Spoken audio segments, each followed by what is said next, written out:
नमस्कार दोस्तों, मैं अपर्णा त्रिपाठी आप सभी का अपने YouTube चैनल पर स्वागत करती हूँ। तो जैसा कि हम सभी जानते हैं कि माननीय प्रधानमंत्री श्री नरेंद्र मोदी जी दक्षिण पूर्व एशियाई देश ब्रुनेई की यात्रा पर गए थे। उसके बाद वे दक्षिण पूर्व एशियाई देश सिंगापुर की यात्रा पर गए। तो आज हम सिंगापुर के बारे में समझेंगे। देखिए, किसी भी देश के बारे में आप चाहे जितना पढ़ लें, चाहे जितने वीडियोस देख लें, अगर आपको एग्जैक्ट लोकेशन उस देश की नहीं पता है तो आप उसके बारे में ज़्यादा दिन तक याद नहीं रख पाएंगे। तो सबसे पहले हम जानते हैं सिंगापुर की लोकेशन को। उससे पहले हमें समझना होगा कि दक्षिण पूर्व एशियाई देश कौन से हैं और कहाँ पर स्थित हैं।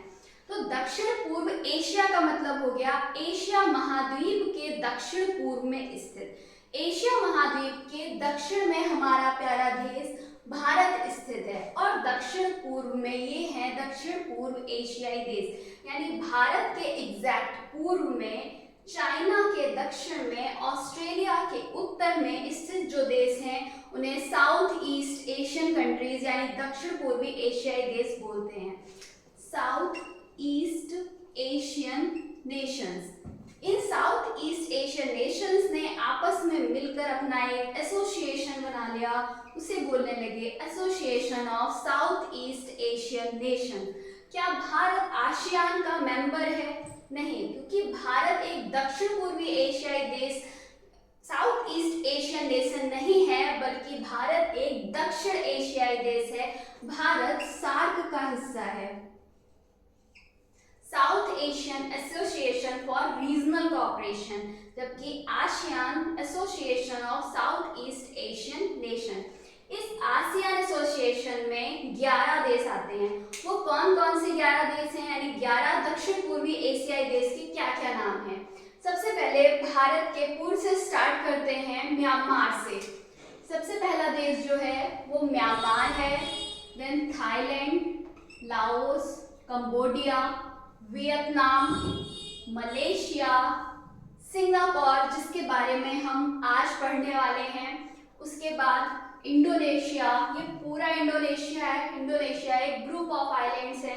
फिर अगेन मलेशिया, मलेशिया का एक पार्ट इधर है, एक मलेशिया का पार्ट इधर है, सॉरी ये मलेशिया है और ये नीचे इंडोनेशिया का हिस्सा है। इंडोनेशिया, मलेशिया, फिर यहाँ पर ये है ब्रुनेई जिसके बारे में हम ऑलरेडी पढ़ चुके हैं पहले वाले वीडियो में। ये भी इंडोनेशिया का हिस्सा है, ये पूरा इंडोनेशिया है। ये एक आइलैंड है न्यू गिनी जो दक्षिण पूर्व में नहीं, इसको हम काउंट नहीं करते हैं, लेकिन इसका आधा पार्ट जो है वो इंडोनेशिया के अंतर्गत ही आता है। तो ये 11 देश हैं ASEAN country, south east Asian Nations, दक्षिण पूर्वी एशियाई देश। कौन कौन से हमने पढ़े? Myanmar, Thailand, Laos, Cambodia, Vietnam, Malaysia, Singapore, Indonesia, again Malaysia, Brunei, Philippines और एक आखिरी है ईस्ट तिमोर। ईस्ट तिमोर सबसे नया देश है जो कि आसियान का मेंबर बना। इस तरह से 11 देश कंप्लीट हो जाते हैं। अब ये जो दक्षिण पूर्व एशियाई देश हैं इनको 2 पार्ट में बांटा गया है। पहला है mainland south east Asian countries, दूसरा है maritime south east Asian countries. Mainland south east Asian countries या हिंदी में जिसे कहेंगे मुख्य भूमि दक्षिण पूर्वी एशियाई देश, और maritime south east Asian countries यानी समुद्री दक्षिण पूर्व एशियाई देश। Mainland south east Asian countries में कौन कौन सी कंट्रीज आएंगी बताइए जरा। पहला तो आ जाएगा Myanmar, then Thailand, then Laos, Cambodia, Vietnam, Malaysia, Singapore नहीं, सिंगापुर इसमें नहीं आएगा। आप कहेंगे ये तो मेनलैंड पर ही दिखाई दे रहा है, फिर मेनलैंड पर होने के बाद भी सिंगापुर एक mainland south east Asian country ना होके एक maritime south east Asian country है। कैसे वो, अभी हम उस पर आएंगे। तो 6 कंट्री पढ़े जो मेनलैंड पर हैं। अब 6 ही कंट्री हैं जो आपके मैरीटाइम पर हैं।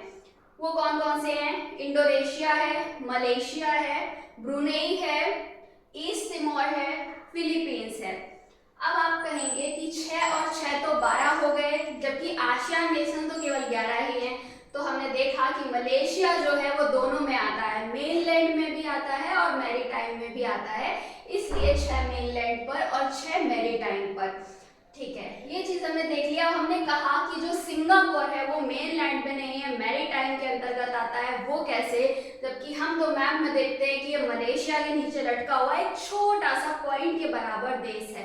तो समझिए कि जो सिंगापुर है वो मलेशिया से लैंड बॉर्डर शेयर नहीं करता है, मलेशिया सिंगापुर से मैरीटाइम बॉर्डर शेयर करता है। इसका क्या मतलब हुआ कि ये जो मलेशिया है जो कि मलय पेनिनसुला में है, पेनिनसुला मतलब वो भूमि का हिस्सा जो 3 ओर से पानी से घिरा होता है, तो ये रहा मलेशिया और ये एक्चुअल में रहा सिंगापुर। इसके बीच में वाटर बॉडी है, इसके बीच में पानी है जिसको हम स्ट्रेट बोलते हैं। स्ट्रेट किसे कहते हैं? जो 2 लैंड मासेस को अलग कर रहा होता है और 2 वाटर बॉडीज को जोड़ रहा होता है। तो यहाँ एक वाटर बॉडी है जिसको हम साउथ चाइना सी बोलते हैं और एक यहाँ वाटर बॉडी है जो एक्चुअल में अंडमान सी से जुड़ेगा जाके।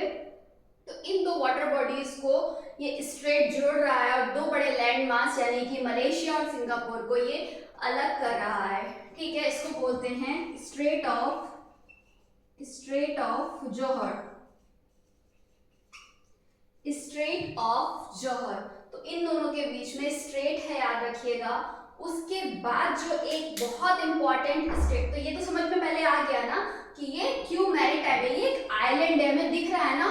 आइलैंड क्या होता है? जो चारों ओर से पानी से घिरा होता है। अगर ये इससे लैंड बॉर्डर शेयर कर रहा होता तो ये मलय पेनिनसुला का हिस्सा होता, प्रायद्वीप का हिस्सा होता, नहीं ये एक आइलैंड है। और सिंगापुर जो है ये 64 आइलैंड से मिलकर बना है। एक तो जो इसका मेन लैंड आइलैंड है सिंगापुर आइलैंड, वो तो सबसे बड़ा है। इसके अलावा 63 और छोटे छोटे से आइलैंड्स हैं इसके पास। इसकी जो लोकेशन है उसको और हम समझेंगे क्योंकि बहुत ही प्राइम लोकेशन पे, बहुत ही बढ़िया लोकेशन पर ये बैठा हुआ है। कैसे? तो उसके लिए हमें जरा आसपास की ज्योग्राफी भी समझनी पड़ेगी। ये जो हमें खाली हिस्सा दिख रहा है, ये जो वाटर बॉडी है ये है साउथ चाइना सी। झगड़े की जड़ जो है साउथ चाइना सी सिंगापुर के जस्ट ऊपर है। ठीक, साउथ चाइना सी कहां से कहां तक है ये समझिए। ये चाइना है, ठीक। चाइना बोलता है कि उसने 1935 में 11 डैश लाइन खींची थी, जो उसने यहाँ से खींचना स्टार्ट किया था अपने मैप में, और इस तरह से 11 डैश लाइन खींची थी और बोला कि ये पूरा एरिया हमारा है। उसके बाद उसने ये 2 लाइनों पर क्लेम छोड़ दिया। ये वाला एरिया जो कि गल्फ ऑफ टॉन्किन कहलाता है, उसने ये छोड़ दिया और कहा ये जो 11 के बाद अब 9 जो डैश लाइन बची हुई हैं ये एरिया हमारा है, यानी पूरा साउथ चाइना सी को ये चाइना क्लेम करता है। ठीक, तो इसी के जस्ट नीचे बैठा हुआ है सिंगापुर। साउथ चाइना सी को चाइना क्यों क्लेम करता है? क्योंकि यहाँ पर ऑयल एंड नेचुरल गैसेस बहुत ज्यादा मिलती हैं। इसके अलावा जो एक बहुत बड़ा रीजन है वो ये, जरा आंकड़ों को समझिएगा कि पूरे विश्व का जो व्यापार होता है उसका 90% व्यापार समुद्र के रास्ते होता है, क्योंकि समुद्र के रास्ते जो व्यापार होगा वो आसान होगा करना, सस्ता होगा, इसलिए 90% व्यापार तो समुद्र से ही हो रहा है। अब इस समुद्र से होने वाले व्यापार का 60% या उससे भी ज्यादा व्यापार इसी साउथ चाइना सी से होता है। साउथ चाइना सी जो है सेकेंड बिजिएस्ट सी है व्यापार के मामले में, और सबसे ज्यादा बिजिएस्ट कौन सा है? वो नॉर्थ अटलांटिक सी है। उसके बाद साउथ चाइना सी ही है जहां से सबसे ज्यादा ट्रेडिंग होती है। और अगर हम पूरे ओवरऑल ट्रेड को भी मिला लें, यानी मैरीटाइम भी मिला लें, लैंड से बाय रोड हो रहा है या बाय एयर हो रहा है, ये सारा ट्रेड मिला ले तो भी 22% ट्रेडिंग साउथ चाइना सी से हो रही है। और चाइना की अगर हम बात करें तो चाइना का तो 80% गुड्स, ऑयल जो कुछ भी है वो यहीं से ही एक्सपोर्ट होता है। तो चाइना के लिए तो ये लोकेशन बहुत इंपॉर्टेंट है। अब ठीक है, चाइना साउथ चाइना सी पे क्लेम कर रहा है, उसके बाद ये निकलेगा कहाँ से? अगर इसको एक्सपोर्ट करना है, इसको एशिया में जाना है, इसको यूरोप तक अपना सामान पहुंचाना है, तो ये निकलेगा कहाँ से? ये निकलेगा इस जगह से, ये बोली जाती है Malacca strait. Singapore Malacca strait के जस्ट ईस्ट में स्थित है, यानी मलक्का स्ट्रेट जो है वो सिंगापुर के वेस्ट में स्थित है। मलक्का स्ट्रेट याद रखिएगा, मलेशिया, सिंगापुर और इंडोनेशिया के बीच में स्थित है। इस मलक्का स्ट्रेट से सबसे ज्यादा व्यापार होता है। अब आप कहेंगे कि यहाँ से ही क्यों होता है, हमें तो और भी बहुत सारे रास्ते दिख रहे हैं जिनसे ट्रेड हो सकता है। ठीक है, देखते हैं जरा। इवन यहाँ पर सिंगापुर के इधर भी बीच में एक स्ट्रेट है जिसको हमने बोला स्ट्रेट ऑफ जौहर है, यहाँ से भी व्यापार किया जा सकता है। यहाँ पर स्ट्रेट ऑफ सुंडा है, यहाँ से व्यापार किया जा सकता है। मैं नाम लिख दे रही हूँ, ये है straight of Malacca,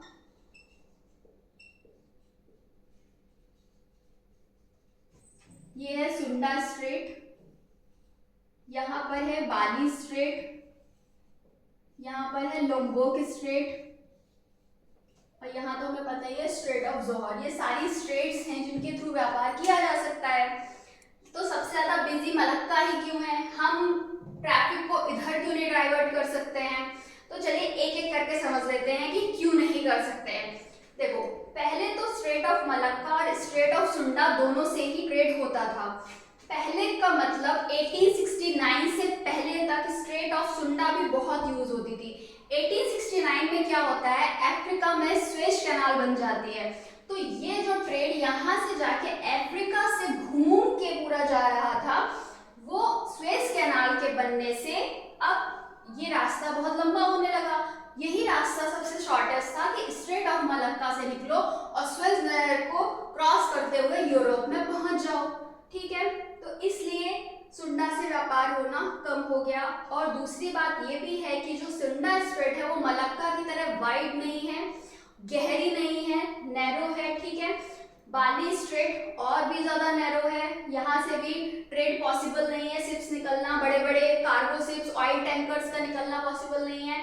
Lombok straight के साथ भी सेम समस्या है, लेकिन और भी लोम्बोक के साथ समस्या ये है कि ऑस्ट्रेलिया के पास में है, चाइना को डर है ऑस्ट्रेलिया से, चाइना को डर है इवन इंडिया से कि ये जो मलक्का स्ट्रेट निकल रही है वो सीधे सीधे अंडमान सी में जा रहा है और यहीं पर हमारा अंडमान निकोबार स्थित है। तो ये समझ में आया सिंगापुर की लोकेशन।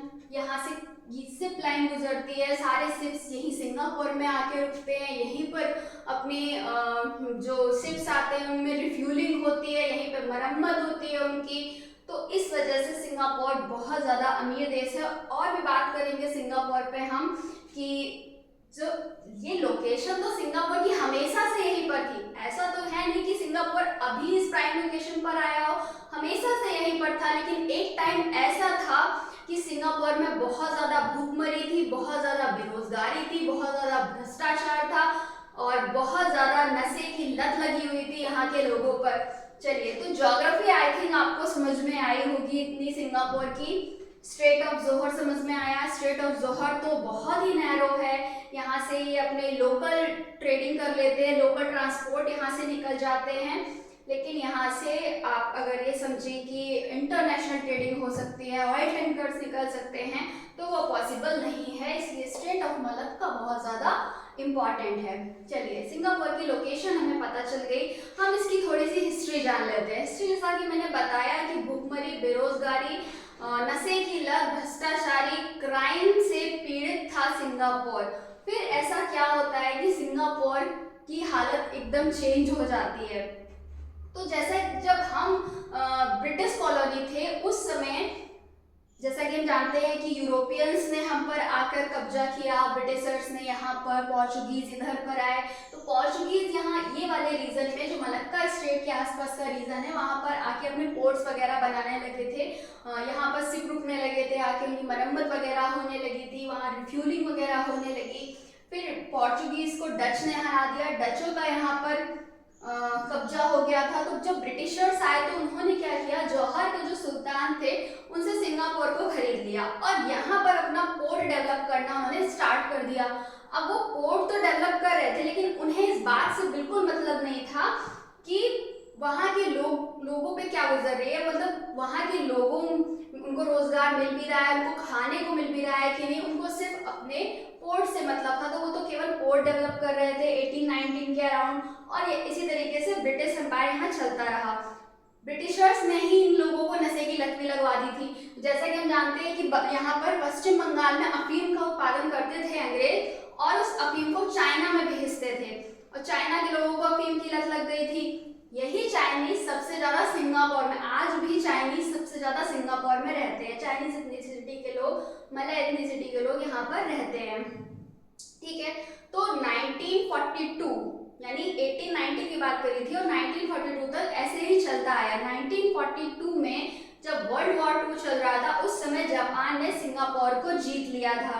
लेकिन 1945 आते आते जैसा कि हम जानते हैं कि जापान पर न्यूक्लियर अटैक कर दिया जाता है यूएस के द्वारा। उसके बाद जापान यहाँ से अपना दावा छोड़ देता है और ब्रिटिशर्स का अगेन उस पर कंट्रोल हो जाता है। लेकिन 1959 में ब्रिटिशर सिंगापुर को छोड़ के चले जाते हैं और 1959 में यहाँ के जो प्रधानमंत्री बनते हैं, जिनको हम फादर ऑफ मॉडर्न सिंगापुर भी बोलते हैं, ली कुआन यू।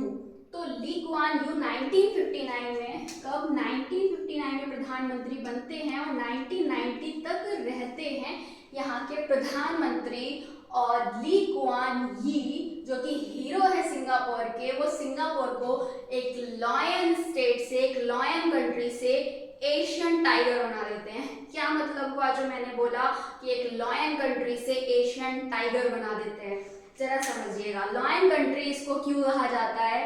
जो सिंगापुर नाम है, एक राजकुमार जब इधर से गुजर रहे थे, उन्होंने सबसे पहली बार जब इस आइलैंड को देखा तो उन्होंने शेर को देखा।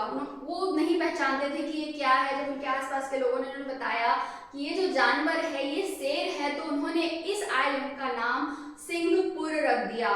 तो सिंगपुर से ही बन गया है सिंगापुर, इसीलिए इसको लॉयन कंट्री बोलते हैं। अब मैंने बोला कि जो ली कुआन यी यहाँ के प्रधानमंत्री थे, उन्होंने एक लॉयन कंट्री को एशियन टाइगर बना दिया। एशियन टाइगर जो है वो पूरे एशिया में 4 एशियन टाइगर हैं, जिसमें से एक है सिंगापुर, एक है ताइवान, एक है हांगकांग और एक है साउथ कोरिया। एशियन टाइगर उनको कहा गया जिन्होंने 1960 से 1990 तक 7% की जीडीपी ग्रोथ रेट को शो किया था। उसमें से एक कंट्री रहा सिंगापुर। आपको पता है कि सिंगापुर के पास नेचुरल रिसोर्सेज भी नहीं है। जैसे कि हमने ब्रुनेई में पढ़ा था कि ब्रुनेई जो था वहाँ पे ऑयल बहुत ज़्यादा था, नेचुरल गैस की संभावना बहुत ज़्यादा थी, जिसकी वजह से वो अपने देशवासियों से टैक्स नहीं लेता था, जीवन स्तर अच्छा था। लेकिन ऐसा कुछ सिंगापुर को नहीं मिला था, किसी तरीके के नेचुरल रिसोर्सेज उसके पास नहीं है। तो फिर ऐसा क्या किया ली कुआन यी ने? तो इन्होंने क्या किया कि जो फॉरेन कंपनीज हैं, फॉरेन इन्वेस्टर्स को अट्रैक्ट किया अपने देश में, टैक्स नहीं लिया, टैक्स हॉलीडेज डिक्लेयर किए, बहुत लिबरल रूल्स बनाए कंपनियों के लिए। तो क्या हुआ, सारी कंपनी यहाँ पर आना स्टार्ट हो गई और धीरे धीरे सिंगापुर ने डेवलप करना स्टार्ट कर दिया। और अब जो एक गरीब देश था, आज ये आलम है कि यहाँ हर 6 व्यक्ति में से 1 व्यक्ति करोड़पति है। तो और क्राइम रेट जहाँ बहुत हाई था, इस समय 0% क्राइम रेट है। भ्रष्टाचार सिंगापुर में बिल्कुल भी नहीं है। तो इस तरीके से एक लॉयन कंट्री बन जाता है एक एशियन टाइगर। समझ में आया? सिंगापुर एक बहुत छोटा देश है, इतना छोटा, इसका जो एरिया है वो 730 स्क्वायर किलोमीटर है। हम कंपेयर कर लेते हैं भारत से जरा। जो भारत का एक सबसे छोटा राज्य है गोवा, गोवा का एरिया भी अप्रॉक्सीमेटली 3000 स्क्वायर किलोमीटर है, यानी गोवा से भी ये 5 गुना छोटा है। यानी अगर हम सिंगापुर भारत में बनाना चाहें तो सोचिए कितना सिंगापुर बना सकते हैं। अकेले गोवा में हम 5 सिंगापुर बना सकते हैं, हम सिक्किम में 7 सिंगापुर बना सकते हैं। इसी तरीके से इसीलिए अभी जो प्रधानमंत्री नरेंद्र मोदी जी सिंगापुर गए तो वहाँ वो बोल के भी आए हैं कि हम भारत में कई सिंगापुर बना सकते हैं। हमारे पास तो नेचुरल रिसोर्सेज की भी कमी नहीं है और ऐसा नहीं है कि हमारे पास कोस्ट लाइन नहीं है, सब कुछ हमें मिला हुआ है। बस एक विजन की ज़रूरत है, प्रॉपर पार्टनरशिप की ज़रूरत है और हम भी कई सारे सिंगापुर अपने देश में डेवलप कर सकते हैं। क्यों सिंगापुर हमारे लिए इम्पॉर्टेंट है? देखिए, पहले जो इंडिया की पॉलिसी रहती थी वो नेबरहुड फर्स्ट की रहती थी, लेकिन अभी हम देख रहे हैं कि पड़ोस में क्या हो रहा है। पाकिस्तान में स्टेबिलिटी नहीं है, बांग्लादेश में किसी तरीके की पॉलिटिकल स्टेबिलिटी नहीं दिख रही है, म्यांमार में तख्ता पलट हो चुका है, एंटी इंडिया स्टांस चल रहे हैं आसपास के देशों में। तो ऐसे में एक्ट ईस्ट एशिया पॉलिसी को हमें ज़्यादा इस पर फोकस करना पड़ेगा। इसीलिए ब्रुनेई की यात्रा पर गए, सिंगापुर की यात्रा पर गए और ईस्ट में ही जापान से भी हम अपने हमारे संबंध ऑलरेडी अच्छे हैं, तो यहाँ देखने की बहुत ज़रूरत है। इंडो पैसिफिक में स्टेबिलिटी लाने की बहुत ज़रूरत है। आई थिंक आपको चीज़ें समझ में आई होंगी। धीरे धीरे लोकेशंस को, क्योंकि मैं कई बार रिपीट करूंगी चीज़ें, तो आपको धीरे धीरे लोकेशन याद होती चली जाएंगी। यहाँ पर एक बार फिर से बता देती हूँ, यहाँ पर थी जौहर स्ट्रेट, ये मलक्का स्ट्रेट, ये सुंडा स्ट्रेट, बाली स्ट्रेट, लोम्बोक स्ट्रेट। ये पूरा इंडोनेशिया है, ये सारा क्या है, इंडोनेशिया है। ये इंडोनेशिया का सुमात्रा द्वीप है, ये इंडोनेशिया का जावा द्वीप है, बाली द्वीप है, लोम्बोक द्वीप है। ये कौन सा है, सुमात्रा द्वीप, जावा द्वीप, बाली द्वीप, लोम्बोक द्वीप। तो जावा और बाली के बीच में स्ट्रेट है बाली स्ट्रेट, बाली और लोम्बोक के बीच में स्ट्रेट है लोम्बोक स्ट्रेट। ठीक है, लोम्बोक स्ट्रेट से क्यों नहीं ट्रेड कर रहा है चाइना, क्योंकि उसको ऑस्ट्रेलिया से डर है, वाइड नहीं है, नैरो है। ठीक है, आई थिंक आपको चीज़ें समझ में आई होंगी। अगर अच्छा लग रहा है तो लाइक और सब्सक्राइब करिए, और ज़रूर बताइए आप नेक्स्ट वीडियो किस टॉपिक पर चाहते हैं। Thank you so much.